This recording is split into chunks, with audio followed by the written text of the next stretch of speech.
ہفتہ وار بنیادوں پر مہنگائی کی شرح میں 0.27% کا اضافہ ہوا ہے۔ ملک میں مہنگائی کی مجموعی سالانہ شرح 1.21% ہو گئی ہے۔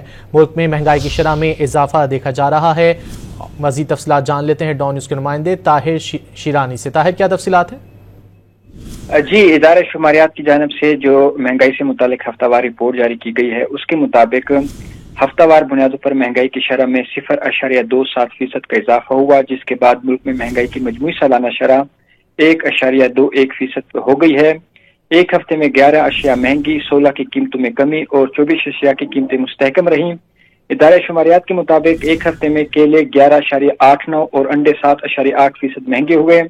حالیہ ہفتے چکن 4.47 اور لہسن 1.08% مہنگا ہوا، اور ایک ہفتے میں چینی کی قیمت میں 0.65% کا مزید اضافہ ہوا، جس کے بعد ملک میں جو چینی کی اوسط فی کلو قیمت ہے وہ 155 روپے 27 پیسے پر پہنچ چکی ہے، اور مسلسل تقریباً 3 مہینے سے جو چینی کی قیمتیں اس میں اضافہ ریکارڈ کیا گیا ہے۔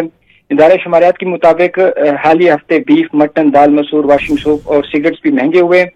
تاہم ایک ہفتے میں ٹماٹر 2.81%، دال چنا 1.24، پیاز 1.16 اور آلو 0.9% سستے ہوئے۔ بہت شکریہ طاہر شیرانی ان تفصیلات کے لیے۔